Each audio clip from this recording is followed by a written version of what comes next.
आप देख रहे हैं एफएम न्यूज, आपके साथ मैं हूं शिवानी मिश्रा। यूपी में बीजेपी ने विधानसभा चुनाव की तैयारियां जोर शोर से शुरू कर दी है। बीजेपी आलाकमान ने यूपी के लिए 100 दिनों की रणनीति तैयार कर ली और इसी औपचारिक घोषणा के बाद लगातार 100 दिनों तक रोजाना कार्यक्रम होंगे। हालांकि बीजेपी विधायकों और बीते चुनाव में हारे उम्मीदवारों के लिए बुरी खबर भी है।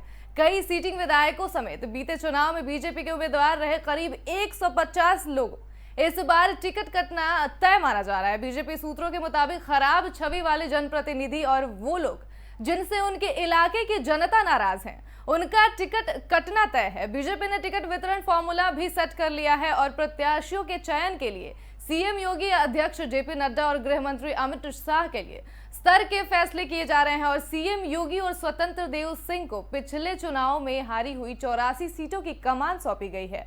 इन सीटों पर बीजेपी के बड़े नेताओं की सभाएं आयोजित की जाएंगी और जनता से संवाद स्थापित करने के लिए स्थानीय नेताओं को जिम्मेदारी भी दी जाएगी।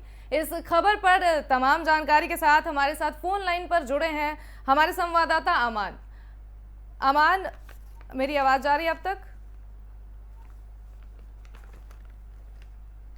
अमान,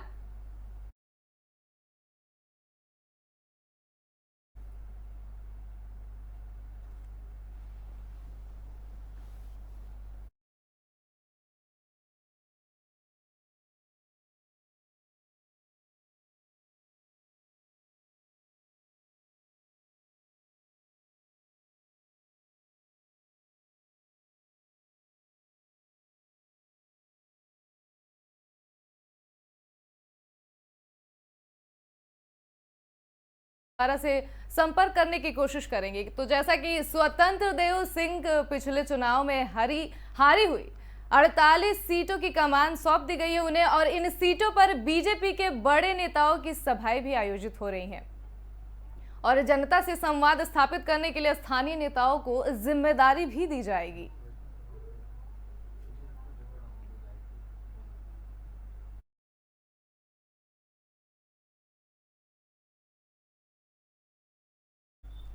हमारे साथ फोन लाइन पर विष्णु मोहन जी जुड़े हैं। यूपी चुनाव के लिए बीजेपी ने तैयारियां शुरू कर दी हैं, क्या कुछ रणनीति अपना रही है बीजेपी? विष्णु जी। भारतीय जनता पार्टी जी पिछले काफी समय से इस चुनाव को नजर रखे हुए है जी और हर जिले की रिपोर्ट ऊपर तक जा रही है, केंद्रीय मुख्यालय तक, केंद्र तक पहुंच रही है। हर जिले का ये आकलन कर रहे हैं और जो जिन सीटों पर इनकी पिछली बार पराजय हुई थी वहां पर विशेष ध्यान रखा गया है।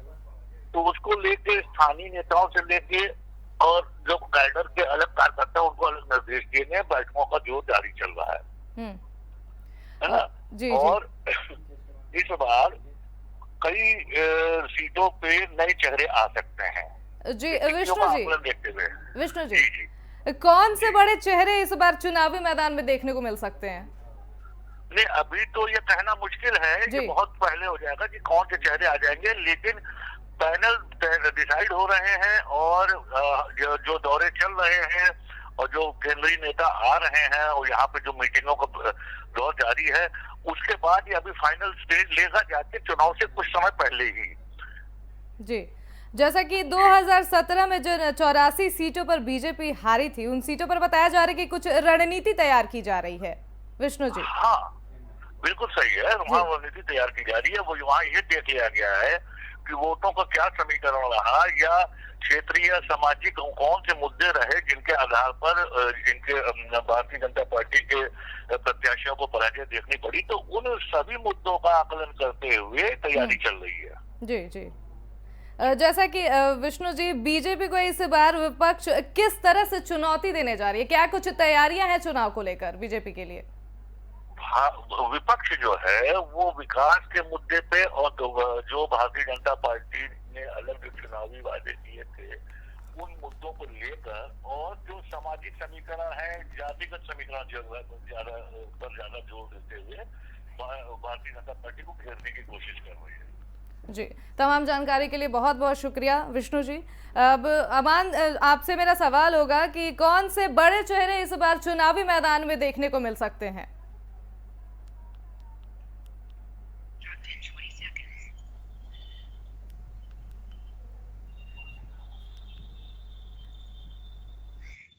बड़े चेहरे इस बार चुनावी मैदान में देखने को मिल सकते हैं।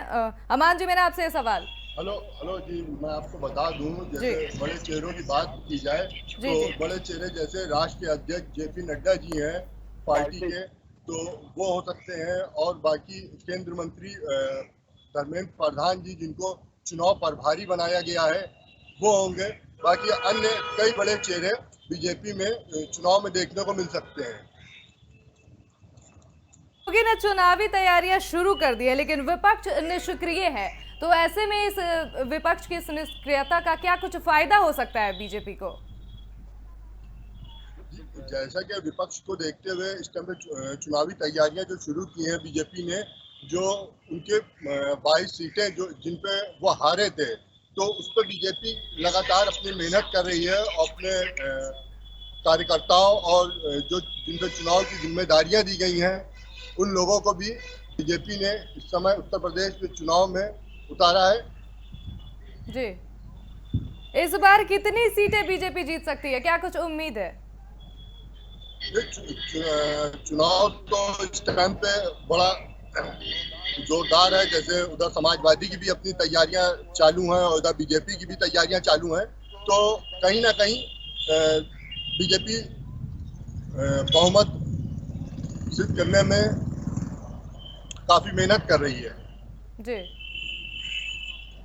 किन मुद्दों पर चुनाव होना है इस बार? क्या मुद्दे हैं इस बार चुनाव को लेकर के? चुनाव को लेके, जैसे मुद्दे पे 2022 को चुनाव को लेके इस टाइम बीजेपी ने 100 दिन 100 काम के लिए घोषणा की है। 100 दिन 100 काम की रणनीति तैयार की जाएगी, जिसमें यूपी में बीजेपी विधानसभा चुनाव की तैयारियां जोर शोर से शुरू कर दी गई हैं। बीजेपी आलाकमान यूपी ने यूपी के 100 दिन की 100 रणनीतियां तैयार की। इसके औपचारिकता घोषणा के बाद से 100 दिनों तक रोजाना कार्यक्रम किए जाएंगे। जी, बीजेपी के सीटिंग एमएलए में कितने की वापसी की संभावना है, अमान? उस टाइम पर सिटिंग एमएलए को लेकर बात की जाए तो बताया जा रहा है, जिनकी क्षेत्र में जी, छवि धूमिल हो गई है या जो सही तरीके से कार्य नहीं कर पाए हैं, उन सब सिटिंग एमएलए की वापसी की जाएगी। नए चेहरे देखने को मिल सकते हैं 2022 के चुनाव में। 2022 के चुनाव में कई नए चेहरे देखने को मिलेंगे, जो लगातार बीजेपी के कार्यों से प्रभावित होकर बीजेपी से जोड़ना चाह रहे हैं और बीजेपी में लगातार बीजेपी के बड़े नेताओं से मिलकर बैठक कर रहे हैं। इस बार बीजेपी टिकट वितरण का फॉर्मूला सेट किया है, इस पर क्या कुछ कहना चाहेंगे अमान? बीजेपी ने टिकट वितरण का फार्मूला जो तय किया है, उससे ये साफ है कि बीजेपी इस समय पे जो कार्य चल रहे हैं, जिनके विधानसभा क्षेत्रों में अपनी मजबूती दिखाई दे रही है, या जो कहीं ना कहीं अपने विधानसभा क्षेत्र में जनता के काफी करीब है, ऐसे चेहरों को लेके आएगी और टिकट वितरण भी ऐसे ही लोगों को किया जाएगा। धन्यवाद तमाम जानकारी के लिए अमान। अमान, जैसा कि हम हमारे संवाददाता अमान ने बताया कि क्या कुछ तैयारियां चल रही हैं, बीजेपी इस बार चुनाव में क्या कुछ तैयारियां कर रही हैं और कितने नए चेहरे शामिल हो सकते हैं। तो जैसा कि बीजेपी आला कमान ने यूपी के लिए 100 दिनों की रणनीति तैयार कर ली है और इसकी औपचारिक घोषणा के बाद से लगातार 100 दिनों तक रोजाना कार्यक्रम भी होंगे। हालांकि बीजेपी विधायकों और बीते चुनाव में हारे उम्मीदवारों के लिए बुरी खबर भी है। कई सीटिंग विधायकों समेत बीते चुनाव में बीजेपी के उम्मीदवार रहे करीब 150 लोगों का इस बार टिकट कटना जो है वो तय माना जा रहा है। और बीजेपी सूत्रों की माने तो खराब छवि वाले जनप्रतिनिधि और वो लोग जिनसे उनके इलाके की जनता जो है वो नाराज है, उनका टिकट कटना तय है। बीजेपी ने टिकट वितरण फॉर्मूला भी सेट कर लिया। आपको बता दें कि प्रत्याशियों के चयन के लिए सीएम योगी और अध्यक्ष जेपी नड्डा और गृह मंत्री अमित शाह के स्तर से फैसले किए जा रहे हैं।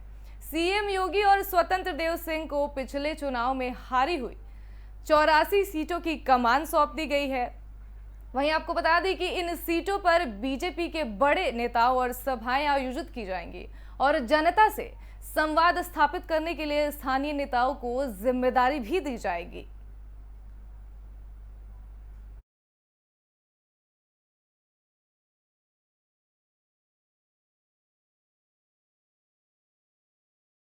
का फॉर्मूला सेट कर लिया है और प्रत्याशियों के चयन के लिए सीएम योगी और अध्यक्ष जेपी नड्डा और गृह मंत्री अमित शाह के स्तर से फैसले किए जा रहे हैं।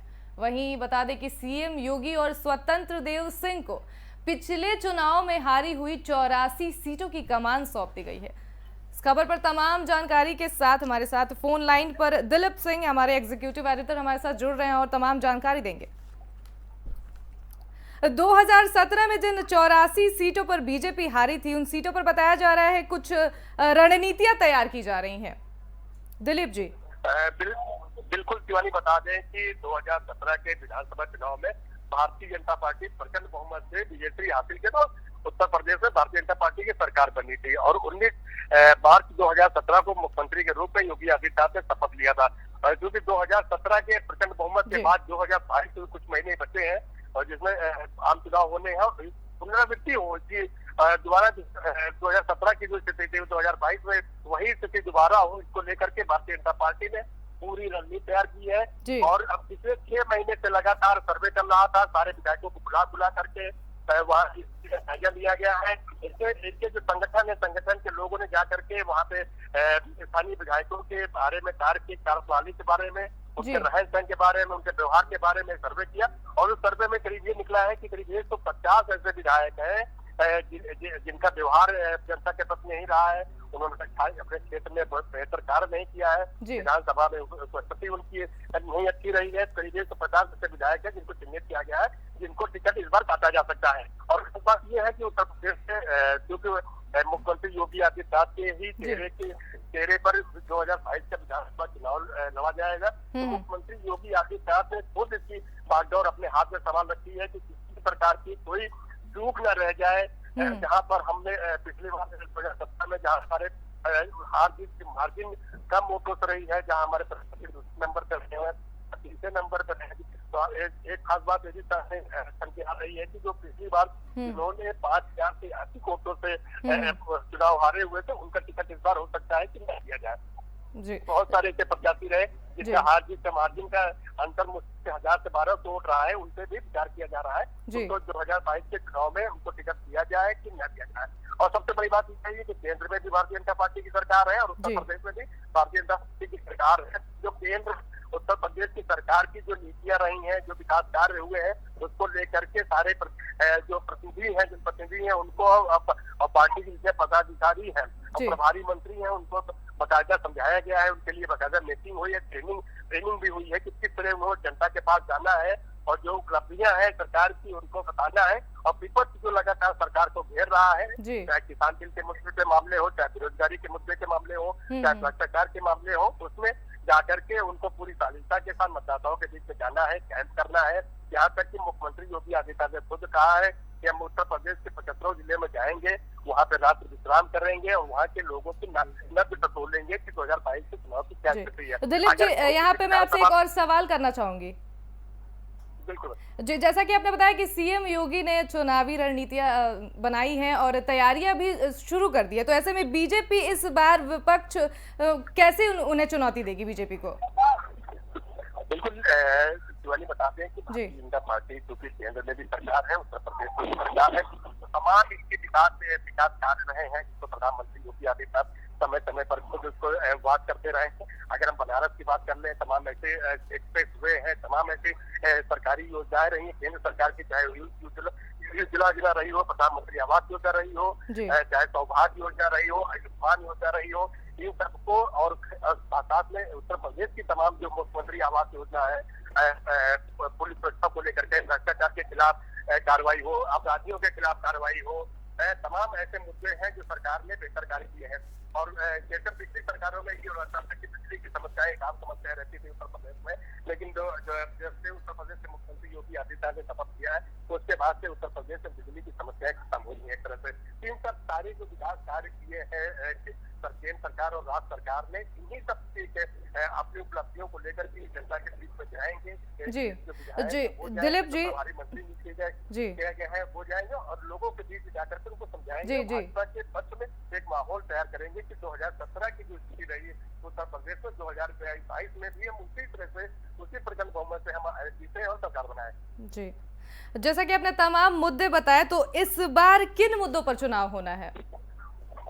बिल्कुल हमने बताया दर्शकों को कि भारतीय जनता पार्टी जो केंद्र की सरकार है, उत्तर प्रदेश सरकार है, इनकी तमाम जो विकास की योजनाएं हैं, आप चाहे तो सड़कों को अगर देखा जाए तो जाल बिछाया गया है कि सरकार में तमाम एक्सप्रेसवे बन रहे हैं। उत्तर प्रदेश अगर हम बात करें तो Purvanchal expressway, Bundelkhand expressway, Ganga expressway, तमाम ऐसे सड़क परिवहन के काम हो रहे हैं। सौभाग्य योजना के तहत बिजली की जो उज्ज्वला योजना रही है उसमें गाँव गाँव बिजली पहुंचाने का काम किया गया है।